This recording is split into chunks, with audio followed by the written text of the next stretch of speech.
it's like a team sport almost. Like the more positions you can play, the more of an asset you are to your team, and it just makes everything go a lot smoother if you can wear a bunch of different hats. I think it's super important to do multiple roles. Just the fact that, like for example, I would say I'm strong behind a camera. I've become quite well with audio, but one thing that I have a lot to learn with is lighting, and each thing is super important in its own way. And going to Loyalist, they definitely show you how to be. They show you how to be successful in all these different areas. Where some schools they go, we'll show you what you want. We'll show you how to do a car chase and stuff like that.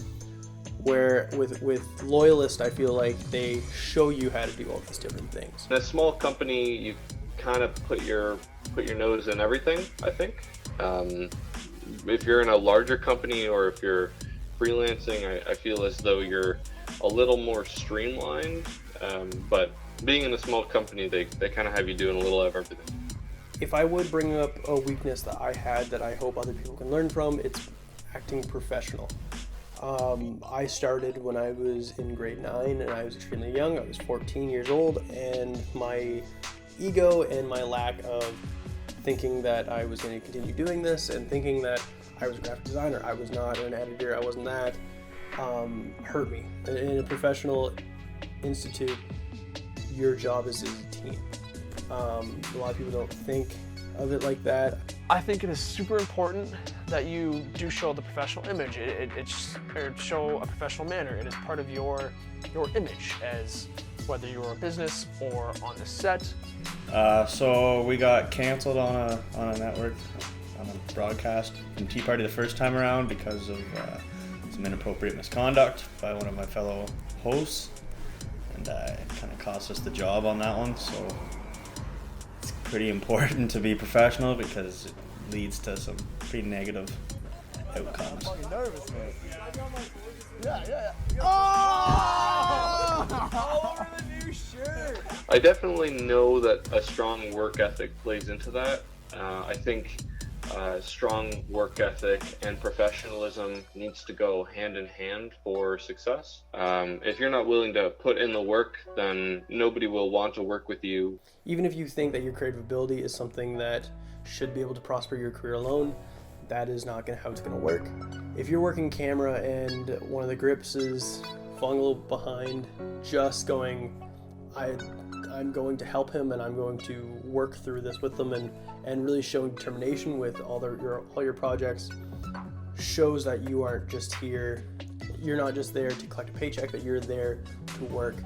And producers and your boss like that. The work ethic allows you to grow in the path that you're taking, whether that be a director, a cinematographer, an editor, a graphic designer. I think it's super important that the work ethic will teach you to learn from your past, apply to what you're doing in the present, and help take you forward in the future to where you want to go. I was actually writing while I was being an electrician. I was doing it on site. I was taking longer breaks to write stories or write down stats, and it kind of took over. So I knew I had to do something, and then started blogging and got picked up by a couple people. I was working for 2 companies at one time and being an electrician. So it was a lot going on. It was really busy, but if you love it, it's not really work. I definitely think that having a strong career vocabulary allows you to communicate other individuals in your industry. And it also sounds good when you're communicating legitimate terms to clients and customers, so that they can kind of infuse their trust in you. My view is, I'm still learning my vocabulary every day as well. I think it's something that can be forever changing. I feel if someone was to walk in without the vocabulary, I think that creates a really big opportunity. I think that allows for someone to be able to, they don't have a set of other beliefs that are going to conflict with yours.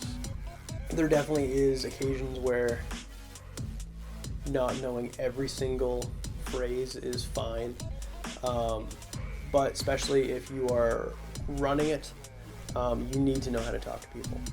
well, it's kind of like speaking a different language, right? It just takes twice as long to work your head around trying to find an even playing field. Sometimes it's very easy to get into like a tunnel vision, and you just see that end goal and you just want to reach that end goal no matter what, but you don't see the things that are happening outside that tunnel. Heck, if you're working on a team and they're saying, well, what if we do this, and like, what if we canter the camera a little bit, or do this or that, and you're so stuck in what you want to see that you refuse to listen to them, you're ignoring people who also have creative minds. And as a professional, it's important to keep an open mind so that you can also approach problems with, I guess, a mindset of collaboration.